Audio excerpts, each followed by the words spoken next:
ఏదో ఉంది కదా. ఎవరైతే ఈ ధ్యానంలో కూర్చుంటామో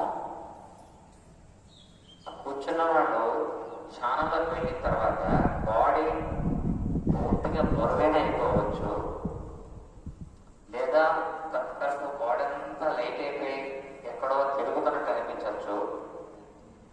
వెళ్ళిన తర్వాత మెడిటేషన్లో మనకి ఎన్నో రంగులు కనిపించవచ్చు, అడవులు కనిపించవచ్చు, ఏవో మనం ఎప్పుడు చూడనటువంటి ఏవేవో కనిపించవచ్చు.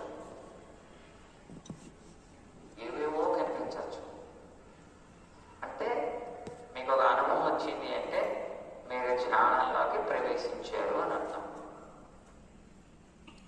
మన ధ్యానంలోకి వెళ్ళేటువంటి మార్గం ప్రారంభమైంది అని అర్థం. సో సాధన చేస్తే ఇంకా ఎన్నో అనుభవాలు వస్తాయి. కలర్స్ వస్తున్నాయి కదా, అది ఒకసారి క్లాస్ కూడా మీ నుంచి వచ్చిన వాడు నేను చెప్తాను, ఇలా జరిగితే నేను చెప్పినా అంటారు. అలా కాదు, ఎవరికైనా అనుభవాలు అంటాం. కలర్స్ వస్తాయి. పెద్ద పెద్ద అరణ్యాల్లోకి వెళ్తున్నట్టు ఉంటుంది, పర్వతాల్లోకి పెరిగేటట్టు ఉంటుంది, రకరకాల అనుభవాలు ఉంటాయి. సో ఆమెకి ఆ రకమైన అనుభవాలు వచ్చాక నేను కంటిన్యూ చేయలేదు. ఓకేనా? అది రావడం మంచిదే.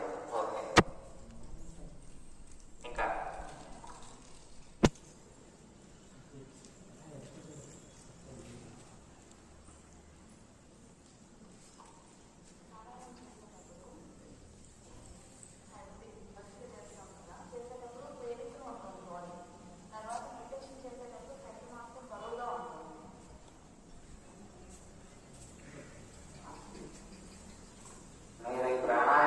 చేసినప్పుడు ఓన్లీ ప్రాణాయామం వల్ల మీకు 2-3 రోజుల్లో పెయిన్స్ రావచ్చు,